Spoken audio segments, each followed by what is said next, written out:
s'arrête encore. Je me suis retrouvé avec 4 débuts de messages et 4 messages différents. Et là, je me suis senti dans les troubles et j'ai juste réalisé une chose. Il faut juste prêcher l'évangile.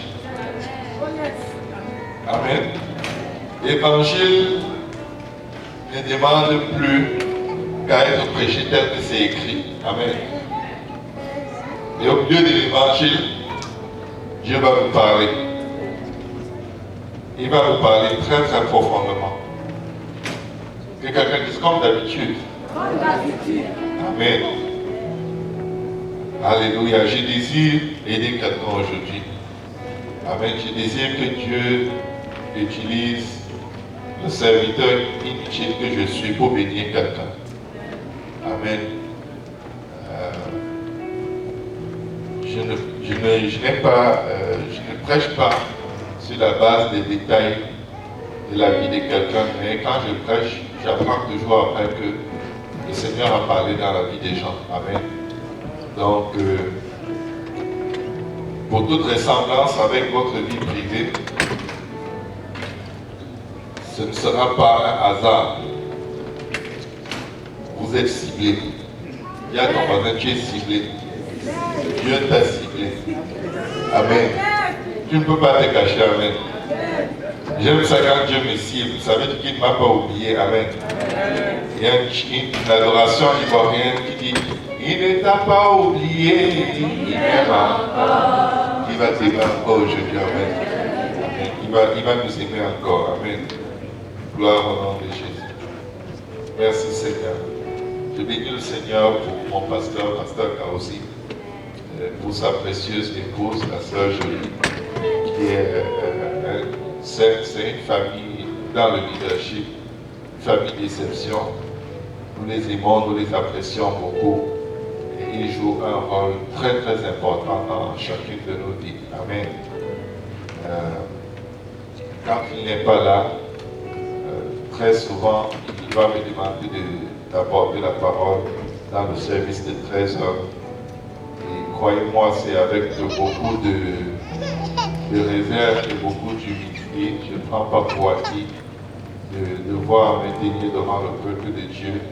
Parce que s'il y a une chose dans laquelle je suis intensivement et extensivement défié, c'est d'observer la parole que j'ai prêchée.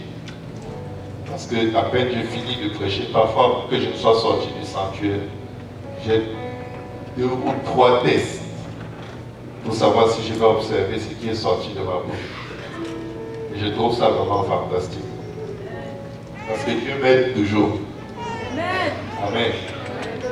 Parfois je ne réussis pas, mais tout de suite je réalise ce qui s'est passé et je dis: bah, Satan, tu peux revenir. Amen. Moi j'aime la bagarre. Parce que quand tu es un bagarreur, tu sais quand tu gagnes.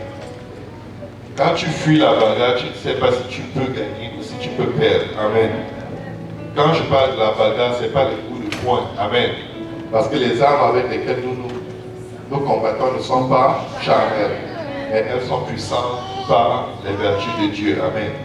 Mais avant d'aller dans la parole, je voulais donner le micro à mon frère, mon bien-aimé, le pasteur Daniel, qui voudrait dire un mot à l'Assemblée.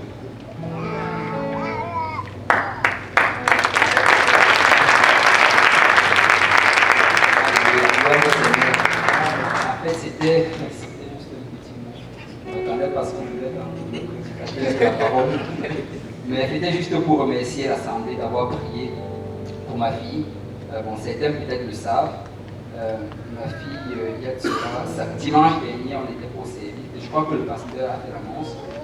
Parce que son menton a commencé à gonfler. Et elle a 8 mois. Et quand ça gonflait, on a commencé à s'inquiéter. On se demandait c'était quoi le problème.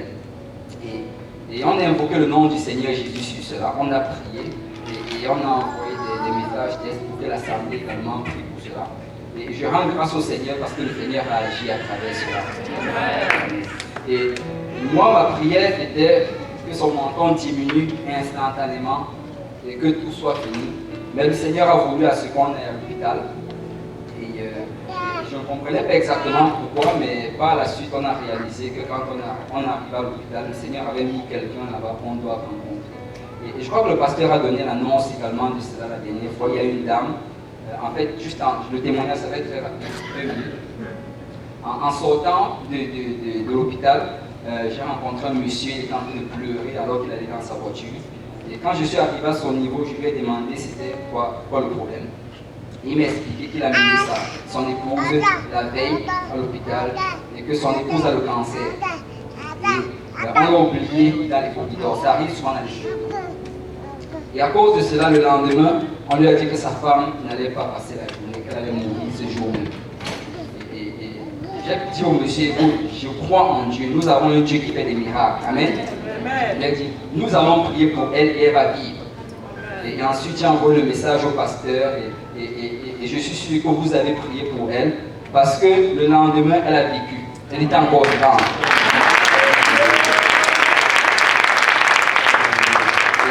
Je suis allé la rendre visite le lendemain, je l'ai saluée et on a passé un peu de temps et on a parlé. Bon, j'ai vu qu'elle avait beaucoup de blocages, mais elle reconnaissait qu'il y a un Dieu.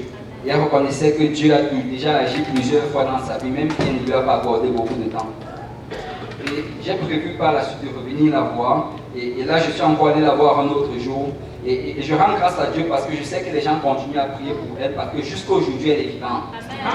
Le médecin lui avait donné un jour, mais voilà, une semaine, elle est encore vivante. Parce que notre Dieu est capable. Alléluia.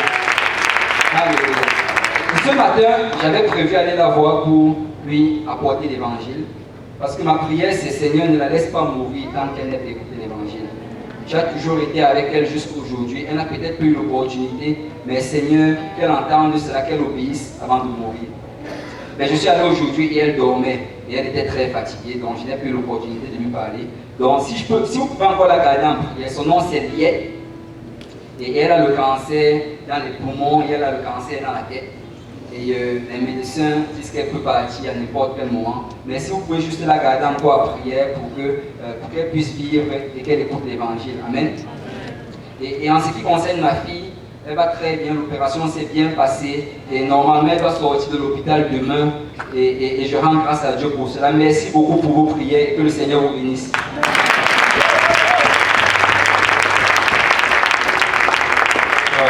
La Bible déclare que toutes choses concourent bien de ceux qui aiment Dieu. Amen. Gloire à Dieu. Les voix de Dieu sont vraiment insondables. Amen. Alléluia. Merci Seigneur. Gloire au nom de Jésus. Est-ce qu'il est déjà arrivé à quelqu'un de dire à Dieu, Seigneur, je te donne une dernière chance pour rier? Il y en a qui donnent les ultimatums à Dieu avant de venir à l'église. Si je veux aujourd'hui là-bas, rien ne se passe, tu ne me verras plus, Seigneur. Dieu va toujours te voir. Tu ne peux pas fuir. Amen. Même si tu vas dans les profondeurs de la terre, il est là. Tu vas dans les ténèbres c'est la lumière de Dieu. Amen. Si tu vas au sommet d'une montagne, devine qui tu trouves là-bas en premier. Ah, c'est Dieu. Ah, tu es arrivé. Amen. Il y en a qui donnent les ultimatums à Dieu. Amen. Quand tu dis à Dieu, Seigneur, vraiment si tu ne me réponds pas, je vais devoir faire ce compromis. Tu as donné un ultimatum à Dieu. Seigneur, vraiment si tu ne me donnes pas une femme avant la fin de cette année, moi je retourne dans la fornication parce que je ne peux plus rester seul. Est-ce qu'il y a quelqu'un qui a donné des ultimatums à Dieu? Ça commence à se dessiner, on commence à comprendre un peu. Tu sais, quand tu donnes les ultimatums à Dieu, il prend son temps. Amen. Je vais te montrer que c'est moi qui suis Dieu. C'est pas toi. Amen. Seigneur, donne-moi un mari, sinon je tombe. Tu es déjà tombé. Ton corps va seulement suivre. Parce que dans ta tête, tu n'as pas encore résolu d'être avec moi en entier. Regardez sur les portes à l'entrée de l'église. Vous voyez, c'est marqué sorti. Même pour aller à la pouponnière. Excusez-moi. Parce que tu viens avec Dieu, si tu veux sortir, la porte est ouverte. Amen. Mais ce n'est pas de ça que je veux parler. Je veux parler de... En cas d'incendie. Beaucoup de gens viennent à Dieu, mais ils ont un en cas d'incendie dans la vie. En cas d'incendie, c'est quoi? Quand tu pourrais sortir dans d'autres buildings, c'est marqué en cas d'incendie.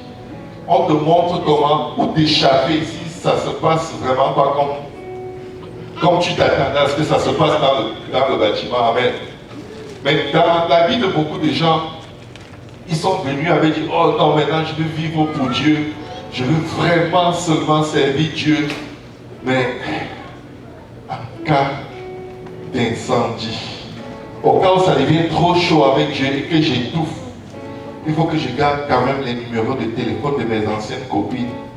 Au cas où l'abstinence, ça me prend trop longtemps avant de me marier, il faut que je garde quand même quelques photos de mes ex quelque part où je peux encore aller regarder et l'appeler pour voir si elle pense encore à moi. Ça, c'est ce que j'appelle les en cas d'incendie. Vous avez dit, au cas où ça devient chaud et que ça ne correspond plus à tes attentes avec Dieu,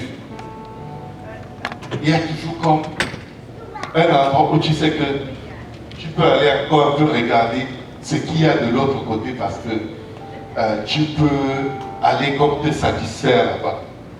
Et vous savez, connaissant l'être humain, la Bible dit le cœur de l'homme est tortueux. Sachant que nous sommes tous des êtres humains, chaque fois que je cherche la parole de Dieu,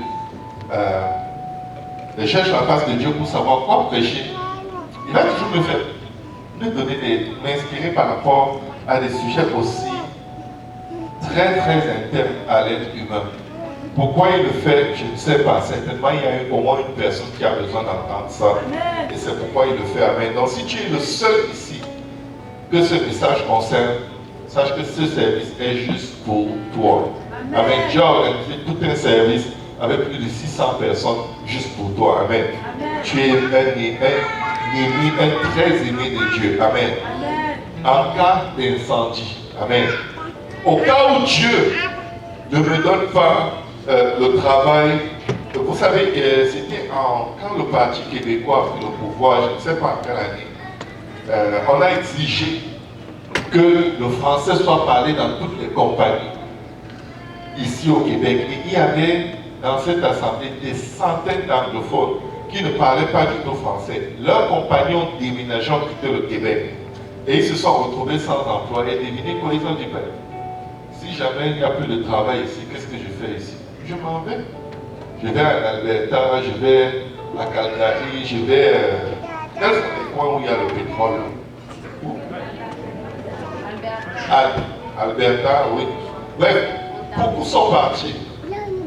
Mais c'était quand même triste parce que beaucoup ne sont pas restés dans la foi. Parce qu'ils sont venus à Dieu avec une liste de choses que Dieu doit faire et que Dieu doit maintenir. De sorte que si une seule de ces choses bouge, ils disent à Dieu, tu sais quoi? Chacun s'assoit, Dieu le pousse. Je dois me battre. Donc Dieu essaye de me suivre plutôt là-bas. Beaucoup de gens entrent même dans le mariage avec des cas d'incendie. Si ma femme me refuse ce que je demande,